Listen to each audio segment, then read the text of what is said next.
Ah, Desmond, there you are. Can I ask a favour? Maybe. When this is all over, I'd like to try turning the dial back on the Animus. Like, all the way back. To the time of the first civilization. You think it would work? There was no real loss of fidelity when you visited Altair. Then again, that was about 1,000 years ago, and I'm looking at going back at least 70,000 more. Sure, I'd be up for it. It'd be interesting to see what things were like back then. Excellent. I think it would prove most enlightening. So this is how it started. What are you up to? Just brushing up on my American history. I say history. They certainly teach you strange things in the States. Like what? Well, for all the talk of this being a revolutionary war, it was a civil one. Well, not that kind of civil. I mean, there was no America versus Britain. It was Brit on Brit action. And you can clearly see how the whole thing got started. One war gave birth to the other. You mean the 7 Years' War? Exactly. Seems the Crown overspent in its attempt to keep the French out, wound up with a great deal of debt. Believing that the colonists should help to shoulder the burden, new taxes were created. It was a reasonable request, even if Parliament was rather, well, undiplomatic about it. Well, it's not really fair to tax people for a war they didn't want any part of. What? Didn't want any part of? Did you not notice George Washington with Edward Braddock? He was right there in the middle of it. So here you have the Crown spending who knows how much money to secure a place for the colonists to thrive, and then, when they ask for a little bit of help... Right, look, think of it this way. King George and the colonists, they all go out to dinner, right? And when the bill comes, George asks for them to kick in and pay their share. Fair enough. Now keep in mind, he's been taking them out to dinner, gratis, for decades now. But the colonists, oh no, they insist they only had a glass of water and a side salad. Never mind the table's full of half-eaten food and empty bottles of wine. Now when the king points this out, what do the colonists do? Oh, they flip the table over and they storm out the restaurant. Probably intending to return later and burn it down. You left out the part where the king pointed a gun at the colonists and asked them to cover dinner for everyone in the restaurant. Right, yeah, interesting take. If he pulled out a gun, and I'm not sure he did, it would only have been after the 100th failed attempt at getting them to pay their fair share. But how do you define someone's fair share? Well, with a war, apparently. I wonder how many other places like this exist. There are dozens of them, all over the world. And somehow no one's ever found one before us. I don't think that's true. Oh? When I was at Abstergo, Vidic talked about silencing discoveries made by non-Templars. And I'm sure Abstergo has dug up plenty. The things they must know. Regretting throwing in with us? No.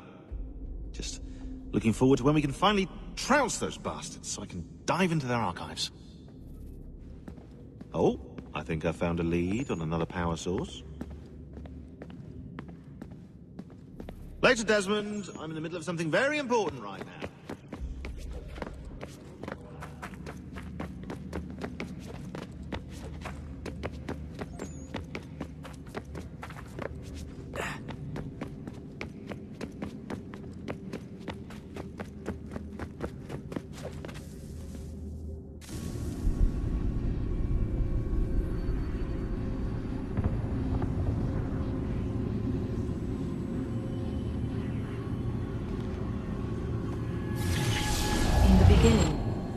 Thought we could be saved. We sought to face the sun's wrath and contain it. 4 towers would be built to pull her fury into this place and dispel it.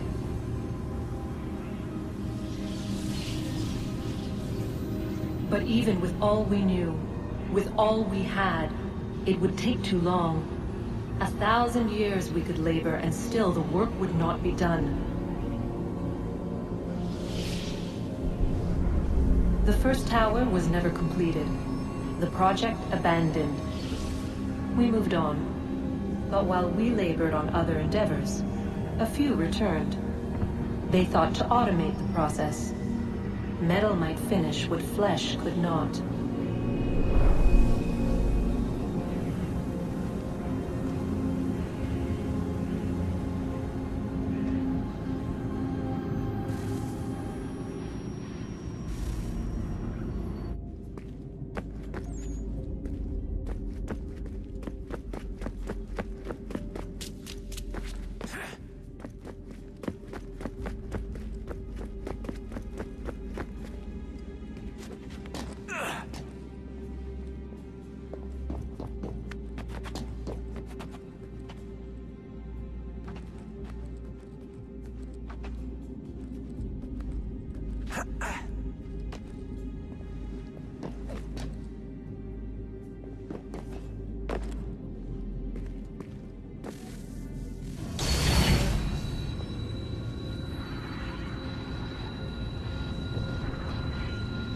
If we could not meet the sun's cruel embrace, perhaps we might rebuke it.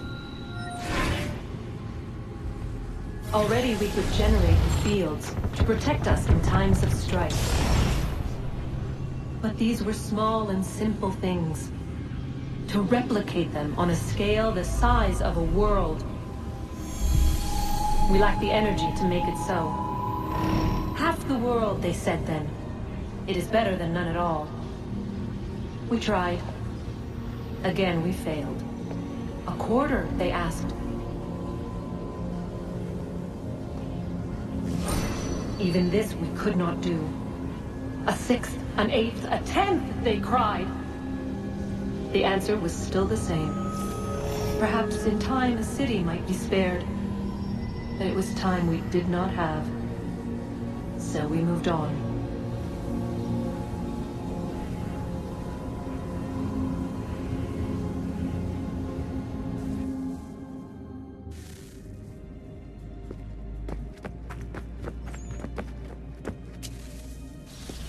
Wonder what's inside. Only one way to find out.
What is a fact?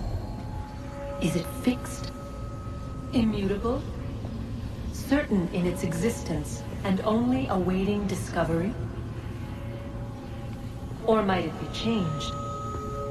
Here we learned the answer, and thought that it might save us.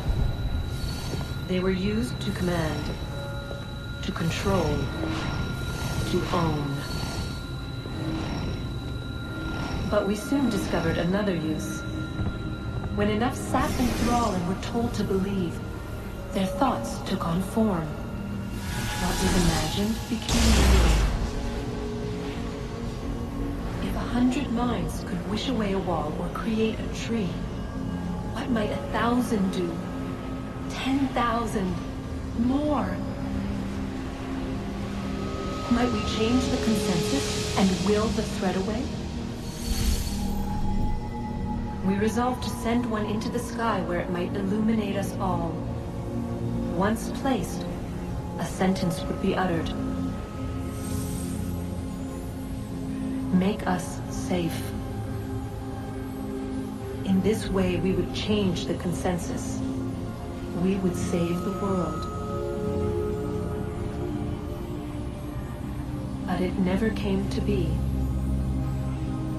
We sent a dozen of them skyward, but there was no way to maintain control, to direct the beam, to enthrall the world, to speak the words.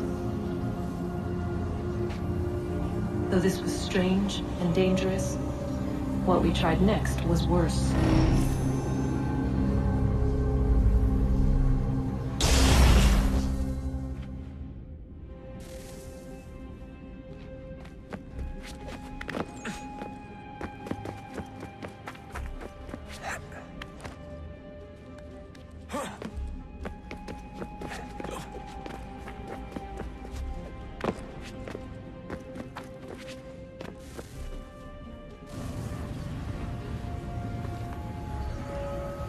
Our first instinct was to travel back, to change the past. But we could not find a way. But forward, we could look forward. And so here we sought to see beyond ourselves, and know what was to come. First we watched to learn if our work would succeed. But the answer was always the same. So we moved on to other things. But she remained. The one you call Minerva. In time, she too stopped looking, and instead began to speak. She called out across time, in the hopes that you might be saved. She hid messages where none might find them, save for you and those within this place. Fascinating. Tired of it. The cryptic warnings, the threats. Just tell us what you want! But they are. We saw the Nephilim there. We seemed like grasshoppers in our own eyes, and we looked the same to them. Imagine trying to explain all this to a 2-year-old, to a grasshopper. When they said the will of the gods was unknowable, they meant it. Literally. I killed her, you know. I killed Lucy. It was the apple, son. It was Juno. I saw what she was. What would happen if I let her live? I could have stopped myself. I mean, there was a force there. But I didn't have to. I chose to. Desmond. Lucy was going to betray us and take the apple back to Abstergo. I saw the satellite launched. I saw them turn it on, and then... it failed. Whatever's on the other side of that door, it benefits Juno. We need to be careful.